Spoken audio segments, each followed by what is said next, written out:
इसके बाद हम डिस्कशन करते हैं आर्टिकल नंबर 4 क्या कहता है। आर्टिकल नंबर 4 भारतीय संविधान के पहले भाग में संघ और उसके राज्य क्षेत्र में 4 आर्टिकल रखे हुए गए हैं। आर्टिकल नंबर 1, 2, 3 और 4, 3 आर्टिकल का हम लोगों ने डिस्कशन कर लिया और आर्टिकल नंबर 4 का आज आखिरी आर्टिकल है, उसका भी डिस्कशन करते हैं, समझते हैं आर्टिकल नंबर 4 क्या समझाने का प्रयास करता है।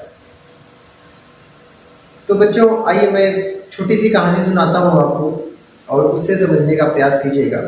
सपोज करिए कि एक बहुत बड़ा सा घर है जिसमें 28 फैमिली मेंबर रहते हैं और वहाँ का मुखिया, उस घर का मुखिया एक दिन एक कमरे को 2 कमरों में डिवाइड कर देता है और यदि कोई बाहर से फैमिली मेंबर आपके घर में आना चाहे, वो आपके फैमिली मेंबर की तरह रहना चाहे तो उसको भी जगह दे देता है। लेकिन इसके बाद संविधान की किताब में उसको दर्ज करना पड़ेगा।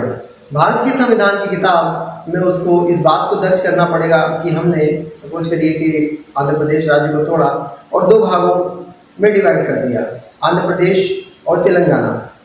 उत्तर प्रदेश को 2 भागों में डिवाइड किया, उत्तराखंड और उत्तर प्रदेश। ऐसे ही बिहार को झारखंड, बिहार और झारखंड को अलग कर दिया, मध्य प्रदेश से छत्तीसगढ़ अलग करके उसको अलग कर दिया। ये सारी बातें हमें संविधान की किताब में दर्ज करनी पड़ेंगी। तो इसके लिए या तो संसद को संविधान में संशोधन के लिए बहुत तामझाम करना पड़ेगा। भारत के संविधान में संशोधन करने के लिए 2/3 बहुमत की जरूरत पड़ती है। जितने भी राज्य हैं उन सभी राज्यों की एक सभा बिठानी पड़ेगी। संविधान में संशोधन के लिए 2/3 बहुमत से वो बिल को पास कराना पड़ेगा। तो इस प्रक्रिया में बहुत ज़्यादा समय लगता है और इसे बचने के लिए आर्टिकल नंबर 4 भारत की संसद को या शक्ति देता है या पावर देता है कि वो चाहे तो इस आर्टिकल नंबर 4 का प्रयोग करते हुए ये लिखे कि वो एक नॉर्मल काम कर रहा है, साधारण बहुमत से साधारण काम कर रहा है, उसमें कोई परिवर्तन नहीं कर रहा है। भारतीय संविधान केवल ये जोड़ा जा रहा है कि इस राज्य को इसमें शामिल किया गया, कोई भी परिवर्तन नहीं है, कोई संशोधन नहीं है, कोई भी परिवर्तन नहीं कर रहा है, एक नॉर्मल सा एक छोटा सा काम किया जा रहा है। इसको आप भारत के कोई भी राज्य संसद ना समझे, कोई भी भारत का कोई भी राज्य ये ना समझे कि इसमें हमारे संविधान में संशोधन हो रहा है।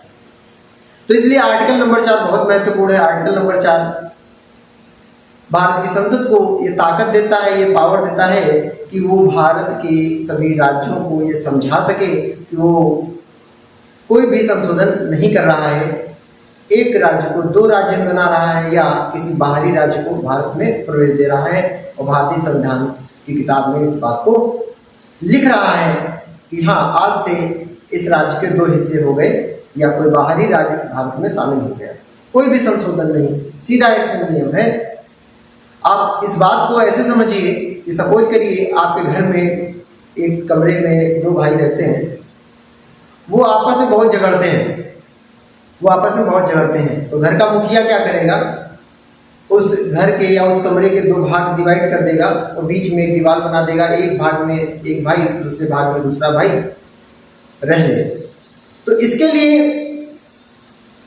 क्या हो सकता है, इसके लिए वो 2 प्रकार से काम कर सकता है। सबसे पहली बात तो ये कर सकता है कि घर के सभी मेंबर्स को बुलाए और एक बैठक करें ताकि एक फैसला लिया जाए कि क्या करना है, या फिर वो अपने विचार से, अपने विवेक से, बिना तामझाम किए, कोई लड़ाई झगड़ा किए बिना ये कहे कि नहीं, मैं खुद स्वेच्छा से इतना बांट कर देता हूँ और आप लोग एक हिस्सा ले लीजिए।